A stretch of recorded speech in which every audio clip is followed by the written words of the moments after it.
Coogs House. They say what happens in Vegas stays in Vegas, but I think we're going to be talking about this one for a long, long time.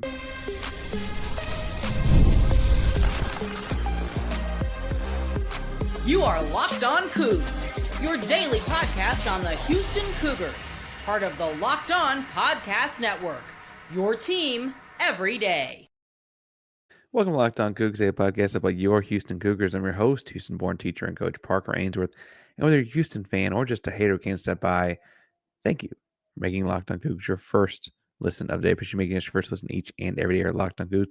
If you want to join the conversation, but don't say, tell us in the comments down below what your favorite Thanksgiving side dish is as we approach Thanksgiving this Thursday. Today's show is brought to you by Game Time, the best place to get last minute tickets, the lowest price guaranteed. More on that fun later. We got a lot to get into. I want to make predictions on Houston and Alabama squaring up in Las Vegas tonight. I want to talk about the roster and the matchups and all those different kinds of things as well. But first and foremost, how did Alabama get to be where they are today? Because I have trouble thinking of Alabama as a basketball school still, for the reason Houston, Alabama, for its worth, have played 6 times in their collective histories on the hardwood. They're 3-3, so I guess this is a rubber match of sorts. Alabama has won the last 2 times, both 2021 and 2022. The 2 most recent iterations of that, both were games that Houston could have, should have won. Houston won in 79, 78, and 57. So it has been a while. They don't play every year by any stretch. Obviously, it wasn't like that crazy. Again, just 6 matchups, but very different eras of basketball. I believe one of those in the 70s was also a March, NCAA tournament kind of matchup, but I digress. This is what feels like the best point in Alabama history, or at least some point in this Nate Oates iteration would be. They were in the Final Four a year ago. They were spent stretches as the number 1 team in America, and the year before that, they had a top 3 pick in the NBA draft. They spent time in the top 6 in the AP poll every year for the last 5 years. This is just a team, I think, that is kind of a program that's at its peak. And I think that Nate Oates gets a lot of credit for that and all those kind of things. I also think it's worth pointing out that this probably also only happens in the NIL pay for play kind of era where Alabama's got a lot of donor booster money that they can put in all the things. Obviously, they put all the gigantic chunk of it into football, but you're going to see these schools that continue to have blue blood donor bases have big time basketball programs as well, and that's how you get guys to transfer in, like we'll talk about when we get the roster and things like that, that have been at other power or Division I programs. They're that's not an accident. Those things happen because you've got that kind of a thing behind you. And Nate Oates, to his credit, has it rolling. I mean, they lose off of last year's Final Four team, a kid to Ryan Griffin goes to Kansas, and I don't think they've skipped a beat as far as what their current roster looks like. And that's really, I think, in terms of the program, speaks more to what all Nate Oates and them have done down there. As far as what that roster looks like and how they play presently, they play incredibly fast. The 8th fastest pace in terms of total possessions in the game in the entire college basketball landscape. I believe they're playing close to 74 possessions a game. For reference, Houston's down closer to 65, almost full 10 possessions per team more per game in the way Alabama is playing. That's really fast. Conversely, that number Houston I just threw out there is down in the mid 60s. That's on the extremely slow end. They're in the there are 360 whatever teams. They're in the 330 range in all of college basketball, right? I thought it was interesting in looking at the stats here because I watched a couple of their better games against Purdue, Illinois, games they played against better competition. Alabama shoots a lot of threes. Almost half of their shots, 46.5% of the shots are from behind the arc, but doesn't necessarily make a lot of them. They shoot 30.8% from the 3-point line. Admittedly, that could just be early season small sample sizes or whatever. They may trust it more than that for whatever reason. But on the whole, I think that's an interesting thing that Houston's actually kind of could benefit from letting them shoot the shot that it feels like they want to shoot the most. I don't know. It's just an interesting way to run their offense. For what it's worth, their pace of play comes in with the fact they have force a lot of turnovers, but also B, shoot one of the highest 2-point percentages in the entire country. I think it's like number 7 or 8 as far as 2-point field goal percentage. So clearly they're getting the job done inside. They rebound 30%, 30.8%, I should say, of their misses as well. So a lot of those threes are turning into long rebounds and putbacks. For reference, is how strong this offense is that Alabama runs. They put up 100 on Illinois, a Power Four program. Their years at Illinois is really good. I think back to like that D Brown and Luther Head and Darren Williams and those guys. Right, they're not that team anymore, but Illinois got a solid program, I'd say the least. Alabama put up 100 on them, and their starting point guard didn't score. So again, Alabama put up 100 points on Illinois, and they didn't need their starting point guard to score a single point to do it. And it's interesting when you get these styles make fights kind of matchups with like with Alabama and Houston, right? Where like Houston is a defensive juggernaut. For my money, it's the best defense in America, and they will grind you and grind you and grind you down for the full 30-second shot clock to where you just can't find anything. You get a shot clock violation or force of a bad shot. And both of those are obviously functionally a turnover for Houston because Houston rebounds the ball so well, right? And when that type of defensive mentality runs into an Alabama team that is, I don't want to say finesse because they're not like they aren't like shooting tough contested shots in the lane, but it's certainly more focused on the offensive end, like undeniably so. It feels like you've then got like this. I don't want to say a boxing match metaphor because I think those get out overplayed and all of that, but it is really going to come down to who throws the first punch and how that punch lands, right? So if Houston comes out and locks it down for the first 4 minutes of the football game, of the basketball game, and suddenly they get the U16 timeout and it's still a slow, low scoring kind of game, how does that impact the rest of the basketball game after that? If Alabama's come out and blitz the Houston defense and put up 20 points in the first 4 minutes or something crazy, right? They put up 52 and a half against Illinois. If they blitz the offense, though, they go off crazy. What is Houston's response? What do they focus on? Frankly, if Alabama's trend of not making 3-pointers at a very efficient clip shifts and changes, does that change how you play them? Because you come into this knowing that that's kind of been a weakness of theirs to this point. Alabama's got an incredibly gifted roster.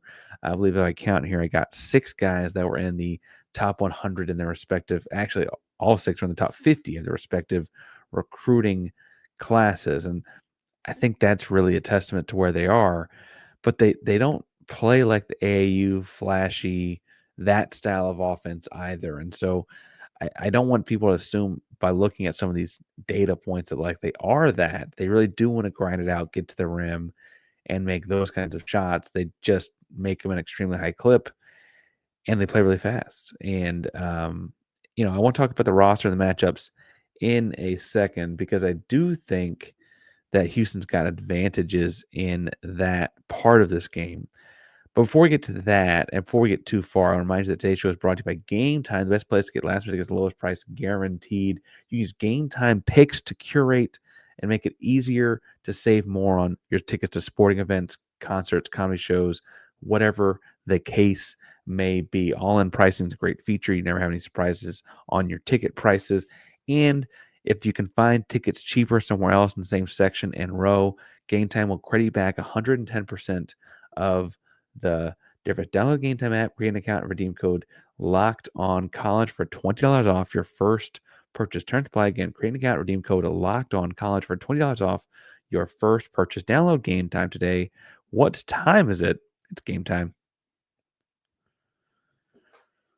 Parker Ainsworth, Locked On Coogs here, breaking down Houston and Alabama, who play each other in the NIL Players Classic or Players Invitational or in Las Vegas on Tuesday night.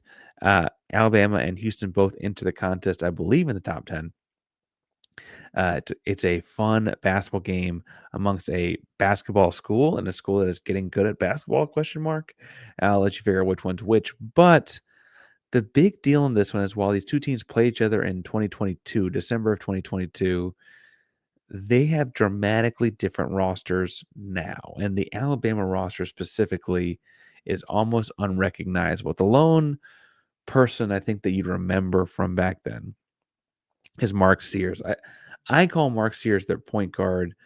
They kind of really functionally use two combo guards, but Mark Sears is the shorter of the two. So for whatever reason, in my head, he's still the point. We'll get to the other guy in a second, but in 2022, Jamal Shed shut Mark Sears down. Alabama does win that game, but it was not because Sears won that matchup. It was very different. However, now Mark Sears is a different basketball player and leader. He was a much younger guy then.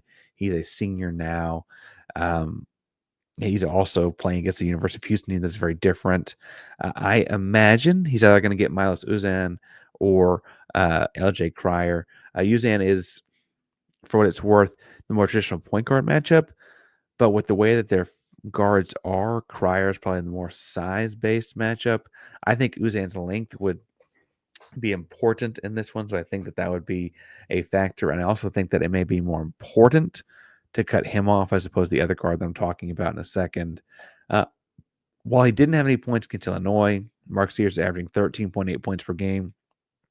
I was surprised to see that he's only getting 3.2 assists with how fast of a pace of play they are playing. And I feel like that's because last year when they were on their Final Four run, he was up over 4 assists per game for most of the year.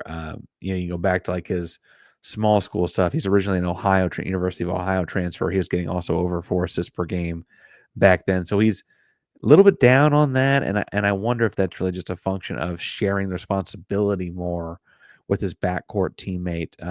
He's clearly the culture piece of this team, not just because he's a longstanding guy there, but because that's just his role. It's not quite successfully as, but it's not unlike the way Jamal Shed had been the culture piece at Houston for a couple of years or whatever, right? The way your point guard kind of takes on the coach's persona out there on the floor. Really impressed with Mark Sears, and frankly, much more so than I was 2 years ago.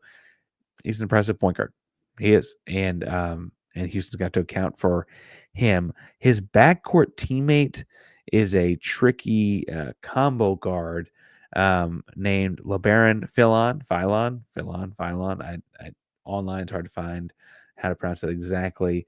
LeBaron Philon is 6'4", $175, so kind of a leaner, longer type guy. He's getting 12.8 points per game, and he's getting nearly 5.5 assists, nearly 4.5 rebounds. He's kind of a jack of all trades at 6'4", using the length really, really well. And he does a great job of getting in the lane. He's not the most efficient three-point shooter. Getting in the lane, finding kick out, spits it out, etc. He also has the occasional lob pass, stuff like this. I think from an important standpoint, he gets the LJ Cryer matchup. While he is a co-point guard in a lot of ways, he's not what I would say necessarily the driving factor in the same way that Sears is.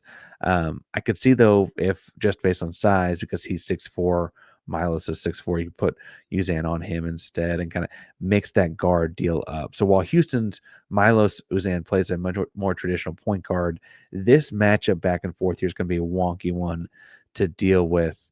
As far as the other backcourt guy goes, I was really impressed, and I even DM'd one guy that talked college basketball and scouting reports and stuff like that. Like, hey, am I crazy to think that Latrell Wrightsell is like potentially the most important player on the Alabama team? And so I kind of want to save him for last, but he's the other starter, 6'3", $190, $195. I want to get to his game in a second. Their big fellas are Clifford Amori, big clunker type, true center, bruiser type. Plays less than half the game. He'll get Javier Francis, JoJo Tugler. I think they both can outrun him big time. Like, I don't think he's got the speed and stamina to keep up with those guys on the boards. I imagine they go to more small ball lineups to kind of frankly cover that up. I he's good at what he does. I just don't think it matches up well with Houston down inside. And then I think the biggest name as far as a pro scout would go in this game for Alabama is probably Grant Nelson. He did look at Houston. Remember the transfer portal a couple years ago from North Dakota State. Tall, right-handed kid, hard right, and wants to dunk everything. Right, he's Alabama. He'll get the J1 Roberts matchup. I think J1 wins this one from a discipline perspective. Uh, you've seen, if you watch Alabama play, Grant Nelson gets in over his head some with his emotions and gets kind of like hyper physical when he gets frustrated. Roberts will take advantage of those and either A, match physicality, or B, take the occasional charge and those kinds of things. And the other thing is that as talented as Nelson is, he's very much right hand dominant. He does all kinds of things, get the ball back to that right hand. Roberts is no slouch. Roberts is not dumb. I think J1 Roberts wins that matchup just because he's just smarter. Is that crazy to say? For what it's worth, I wanted Nelson at Houston back when I looked at Houston. I think he's a really talented basketball player. I just would rather have J1 if I had my druthers, right? And I do. I think we're okay there. Back to Latrell Wright, so because I was talking to someone, I think he could be the most important player on this team, and 6'3", $195. He scores inside, he scores outside, scores wherever. He's the Emanuel Sharp matchup to me. Now, he is their best 3-point shooter, and I think it's funny how oftentimes Emanuel will get the other team's best 3-point shooter. But he shoots off bounce, he shoots off catch. You got to keep track of him both ways. He also, while he doesn't shoot nearly as many shots at the rim, shoots them at an incredibly efficient clip. Again, 6'3", $190, $195. He's really strong and sturdy down inside there. And that's why I think you want to use Emanuel for some more of the strength. Right? Emanuel is a much stronger, like across his chest guy than some of our other starting guys on the backcourt. And that matchup could really decide the game. By saying that, I feel like what you're looking at here are two guys that can really stretch the floor, can really get in the paint, can really score a bunch of points. And I don't mean to put too much of it on Manuel's shoulders because he's got great teammates, great coaching staff. But if Manuel Sharp wins that matchup, I weirdly feel like Houston's probably in good position, right? I think Houston will win at least one of the other two guard matchups and at least one of, if not both of the two big man matchups. That kind of fifth matchup can actually make a big difference here. And it's not just because they both score a lot of points. I think this is kind of one of the most important matchups of the game. And I don't know that a month ago I would have thought it was anyone but Mark Sears. And before I'd seen Milos fit into this Houston Cougar program, I'm like, oh, this is going to be so early in the year that we don't know what our fit is yet. I feel comfortable with that one right now. And I don't know that I would have felt that a month ago. This is a tough matchup because I think that, so often you want to have a guy that, hey, if you're flipping a coin, I want you to spend 70% of your effort on defense and 30% offense or vice versa, right? You kind of want to give guys spots where they can kind of like refocus and regather. Emmanuel's got to be our best scorer in a lot of ways, and he's also got to be our best shooter. He's also got to be our best defender in this instance. I think he's up to the task. And I don't know that there's another player in America that I'm going to pick to do it instead, but I do think that matchup is challenging, and it's one to keep an eye on as you get into this one. And I'm already kind of leaning into my predictions, so I want to get to that in 1 second. But first, this is happening in Vegas. And if you want to get on the action from Vegas or elsewhere, you can do it at FanDuel, America's #1 sportsbook, because right now new customers can bet $5, get $150 back in bonus bets if that $5 bet hits. FanDuel Sportsbook app gives you everything you need in one place to get place live bets in the NFL all in the same application. So when you get a hunch in the middle of a game, you can check out the latest stats, play by play, and so much more, all exactly in the same spot where they can place your bets. Visit FanDuel.com to join today. You can start with $150 back in bonus bets with your first winning $5 bet. That's FanDuel.com. Never waste a hunch. Make everyone more with FanDuel, official sportsbook partner of the NFL. Parker Ainsworth locked on Coogs here, looking at Houston and Alabama playing on Tuesday night in Las Vegas in the NIL Players Tournament. Now, I told you in the last segment looking at roster matchups that I think that a key matchup here is Emanuel Sharp versus Latrell Wright. So I think it's a big part of this kind of sway this game. You'll notice in my roster matchup discussion, I didn't talk at all about the benches. I think the bench is a big advantage for Houston here. Houston will need to get contributions out of JoJo Tugler, Terrence Arsenault, Ramon Walker, Mercy Miller, Malik Wilson, all the guys, right? Cordell when he gets on the floor, if he gets on the floor, all the guys will need to contribute. Both because it's a tournament, you got 3 games in 4 days, or 3 games in 5 days. Got to keep your legs fresh, but also because that's one of their advantages. Alabama's been in foul trouble. The Bigs have in both of their big time basketball games thus far. I think it's worth noting that Houston will probably drive and attack them and try to put them in the same kind of foul trouble again.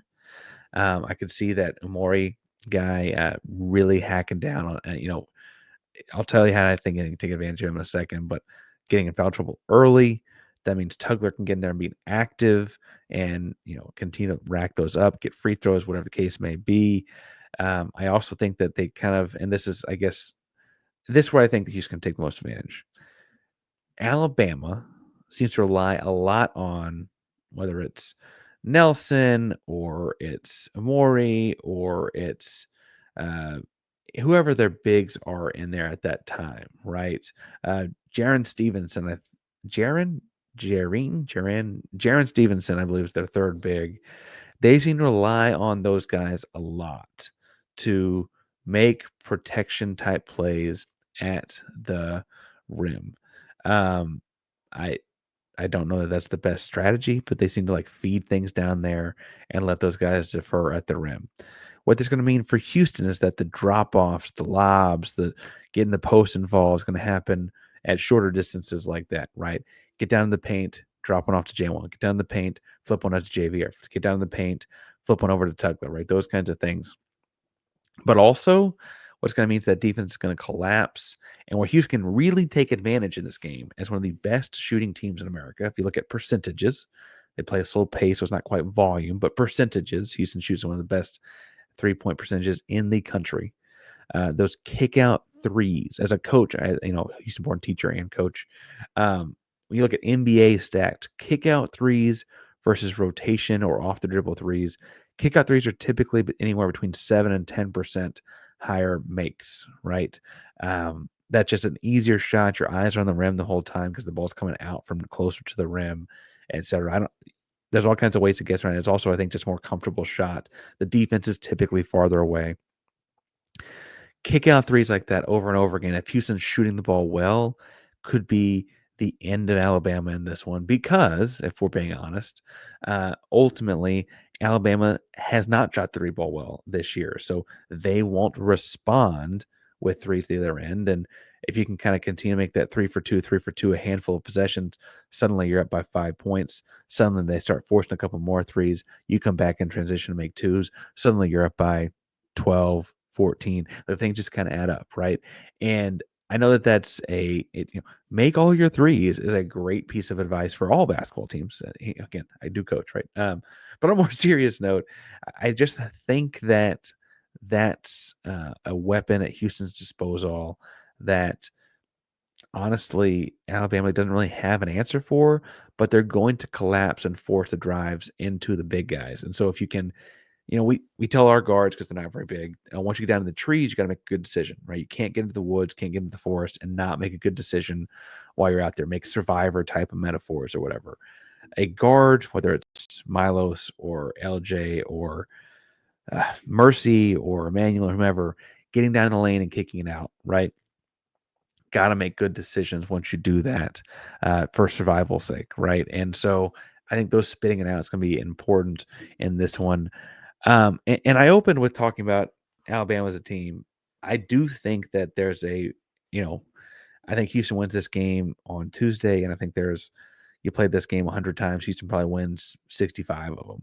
That does mean there are 35 of them that Alabama wins, and I don't know which one's going to happen Tuesday night for sure. I don't guess. I think the way Alabama wins is Houston shoots the ball worse than average or whatever, but also B, if Alabama controls the pace and can run Houston up and down, it almost could kind of negate the defensive advantages Houston has because truthfully, you if you play great defense on 75% of possessions, but you play a lot more possessions, that means they're getting that many more easy shots, getting that much more, many more makes, etc.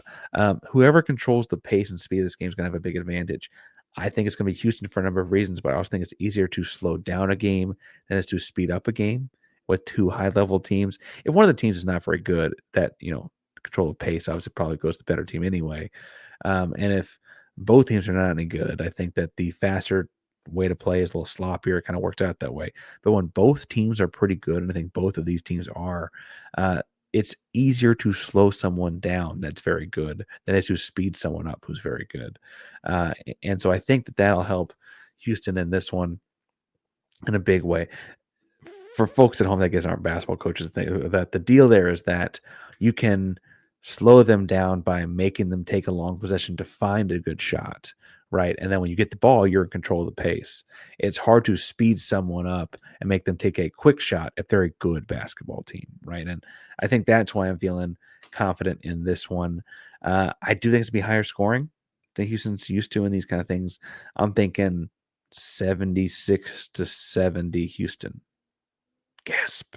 76-70 Houston's my guess, my prediction here. I think Emanuel Sharp and Latrell Wright sells the most important matchup. And I think whoever controls the pace of this game wins the game. If you think I'm right, you think I'm wrong, you think I got anything going on between my ears or anywhere, I guess, tell me in the comments down below. You can also find me on X, Blue Sky, all the different social media platforms at Painsworth512. Instagram, I'm at Painsworth Sports. Just because I already had a personal Instagram, so I want to make sure I had a sports one out there. Find me each and every day, talk all things Houston Cougars here at Locked on Cougs, wherever you get your podcast. Really, very second listen of the day. I'm going to recommend Locked on College Basketball. I do all things breaking down. It's big tournament week for college basketball as well. This week we've got major recruiting commitments and decisions being made.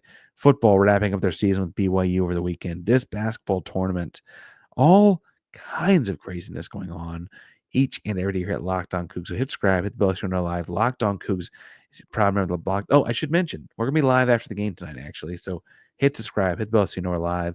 Locked On Cougs is a proud member of the Locked On Podcast Network. That means your team every day. Go Cougs.